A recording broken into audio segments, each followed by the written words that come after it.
Hi, and welcome to a director interview for Richland Electric Co-op. We started this a couple of years ago trying to provide more information to members about the people that are running for our board. With us today I have Kepler. Kevin is facing off in a race against Steve Caro. Steve Caro's interview you can also find on this same site. They're both running for a position that will have formerly been held by Gerald Wendorf, who's retiring at this year's annual meeting. Gerald, a longtime director from up in the Ash Ridge area. So we'll go through a few things with Kevin here, refer to Steve Caro's, but want to encourage you to really pay attention to the candidates and decide who you think would best represent you and best represent the co-op, and please vote. And we'll talk more about that at the end. Kevin, thanks for coming in today. You're welcome. We're going through, when we're taping this, we're going through some of the polar vortex. And I hope by the time people watch this, they're not wondering which polar vortex. But so Kevin, no stranger to the co-op. Maybe you could start out by just telling us a little bit about yourself and your family, and tell our members what they might want to know about you if they don't already know you. Okay, well, I'm a lifetime Richland County resident. I've been farming ever since I got out of high school with my brother, and we're a fourth generation Kepler farm now. We've moved 6 miles from the original farm, but up there on Eckleberry Corners. We milk 1,100 cows, or excuse me, we have 1,100 acres, milk about 300 cows, and we raise all our own hay and corn, and then we raise some soybeans that we sell. And I've been married for 40 years to my wife Joan, and we have 3 kids. Jenny was a teacher with her husband, and 4 kids in Sussex, and Elise is in Illinois with 3 boys, and then my son Luke is home on the farm with us. He's that 4th generation that we were just talking about. And my wife teaches classes at some land and water aerobics classes at Simon's. She likes, her passion is keeping senior citizens mobile by teaching these water and land aerobics classes. And she just started a Tai Chi class in Viola that she's working on, a beginner's class. And so she has a passion for that, like I do farming. So, and so I guess that's kind of the bio. I farm with my brother and the son, as I said, Luke, and we enjoy the farming. It's been a lifetime of good hard work, but it's been good to us. Well, Kevin, I know I've known you and your family for quite some time, and the farming aspect, and people who are watching this might say, well, farming, how was that tie into the co-op? What does that do as far as experience for somebody that might want to serve as a director on the Richland Electric Co-op board? And farming, I always say, kind of gets maybe a little bit of a bad rap because people don't understand what it is and they don't understand how involved you are in business and the community. But maybe you could tell us a little bit about what you think makes you qualified to be a director on the Richland Electric Co-op board, some of your experience as well as some of your ideas. Well, I guess as a farmer, and we've always believed in the co-op system, because if farmers don't work together, sometimes it can be a real struggle.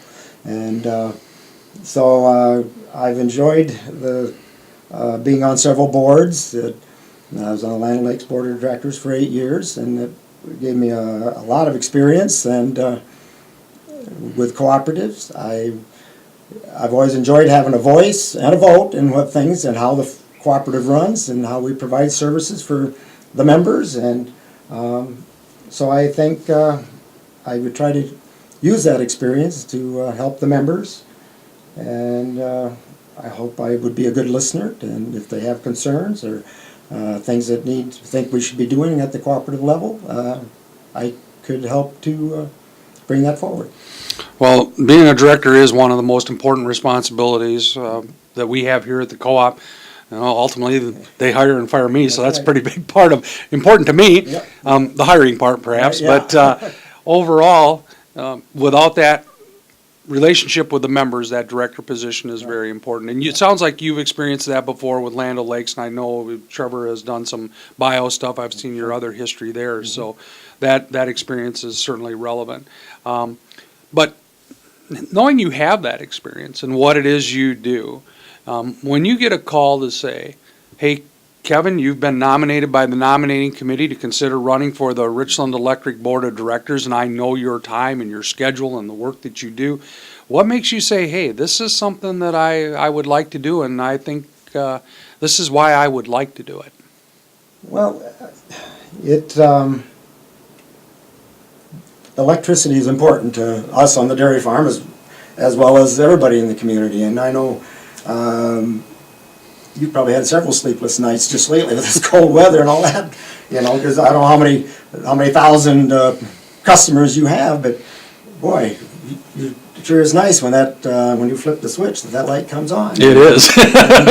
Or your garage door opens, or when I go out and want to milk cows, that the milker pump runs. So I think I've got some experience in the co-op system, and I enjoy working with people, and I would try to kind of make sure that the Richland Electric continues to run smoothly and prepare for the future. And I'm sure there's changes coming that, all I really know about, the inner workings of what I read in the Wisconsin Electric Cooperative News, but it'd be nice to get on the board level and see how this works from the inside. And you've had some firsthand experience with the co-op, particularly for those that don't know, Echoberry Corners or Ash Ridge or the names that Kevin's farm is right next to our solar project and ultimately our Ash Ridge substation. So you've seen firsthand some of that experience that went on there. In fact, we work closely together to get the solar project going. So overall, Kevin, any final words that you'd like the membership that might be watching this to know about you, and anything that's important that you can tell them about your desire to serve on the co-op board? Well, I'm a firm believer in green energy, I guess. I think that's important, that if the more we can do kind of in-house, I think is good.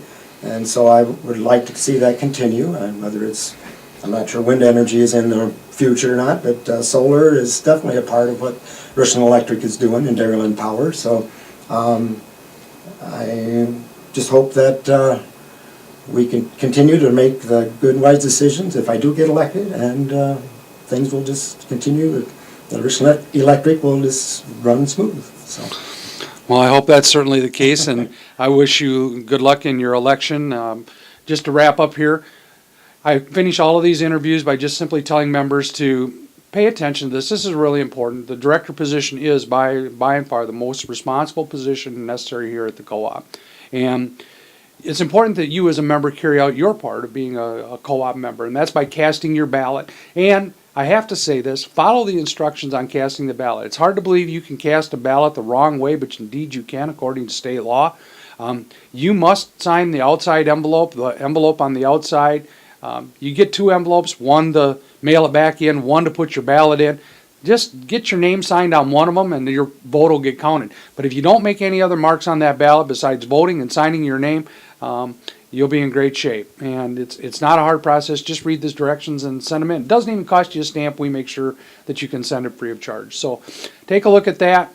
Do your part as a co-op member by casting your ballot. Pay attention to the candidates. You get 3 opportunities really, other than if you want to call a candidate and talk to them directly. You get the Wisconsin Energy Cooperative News, which talks a little bit. You get the profiles that come with your ballot, and then of course this video that you're watching today. And if you have more questions, feel free to call the co-op. We'll pass those on. Or if you know some of the director candidates, ask them yourself. With that, this will be the last director interview. We're not doing the incumbents that are unopposed this year. We just felt that we'll probably do some more interest stories later on. But thanks for watching this video, and we look forward to you at our annual meeting.